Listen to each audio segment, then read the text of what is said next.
I was diagnosed with an incurable cancer of the central nervous system called neuroblastoma stage 4. Doctor said no chance of survival, take your boy home and allow him to live the next few months with his family because there's nothing that we can do. But like everybody in this room, we all have choices, and the choices that we make each and every day can reshape and remold and redefine our future. My mum asked one question. I don't want to know what the chances are of my son dying is. I just want to know what the chances are of my son surviving is. The doctors gave me a 96% death rate. They said, go home. But my mum looked at my glass being 4% full and not 96% empty. But the next day, a doctor came in from America. He said, we're trialing a drug, it's called DTIC. Never been trialed on humans before, only on animals. We're going to trial it on 25 kids. And I truly believe that outside of love, hope is the most powerful word in the English dictionary. This instilled hope into our lives. We started this drug 9 a.m. Tuesday morning. Within 1 month, 20 out of the 25 kids had passed away. Within 90 days, 24 out of the 25 kids were dead.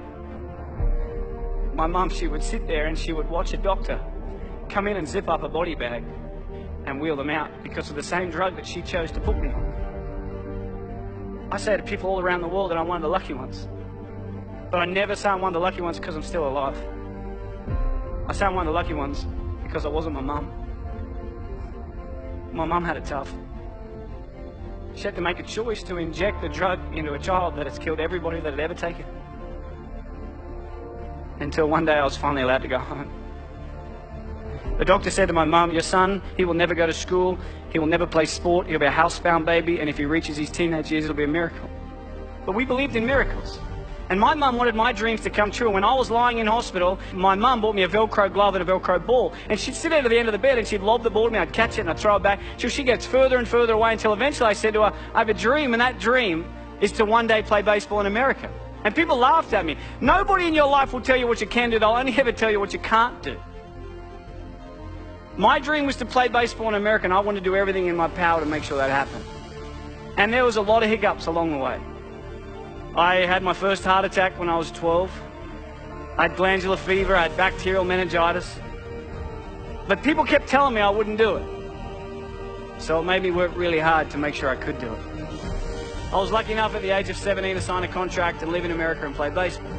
But as you know, life is like a roller coaster. You can get to a pinnacle point in your life and it can get taken away from you in a heartbeat.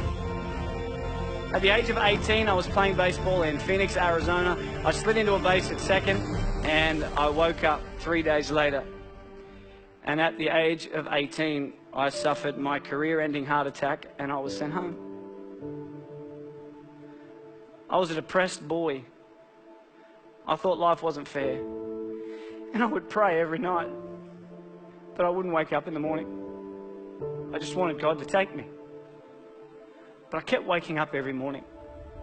Yet every time I've been knocked down, I always remember what my mum's taught me. Son, it doesn't matter how many times you get knocked down. It's about how many times you get back up that truly determines the quality of your life.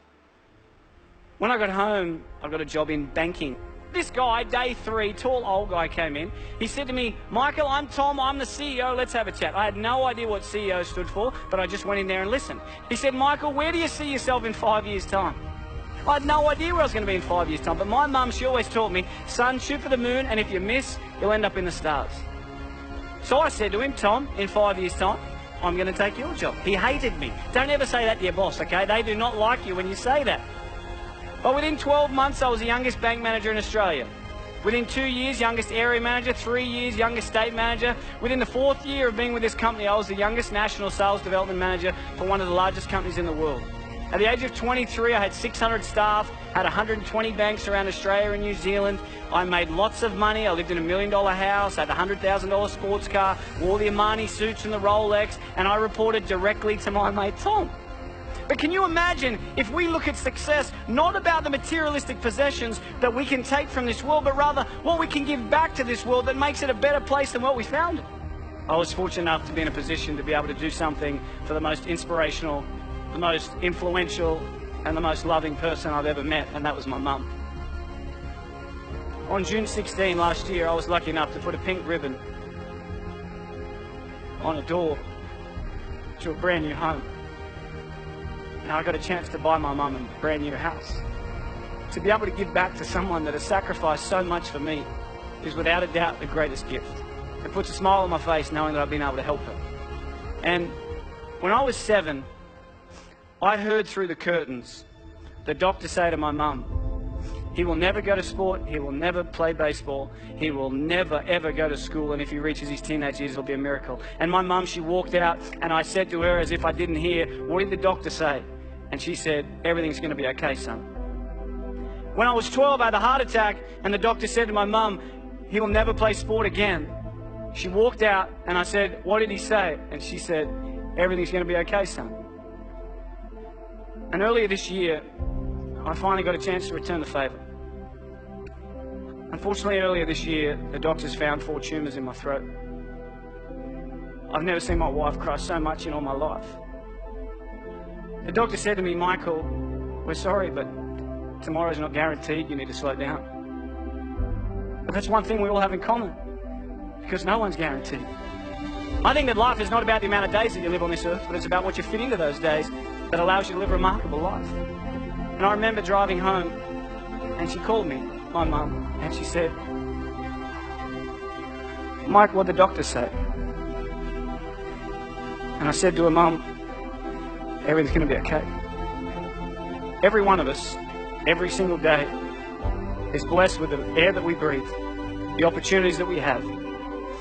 I challenge you every single day to get out of bed and do something that your future self will be proud of.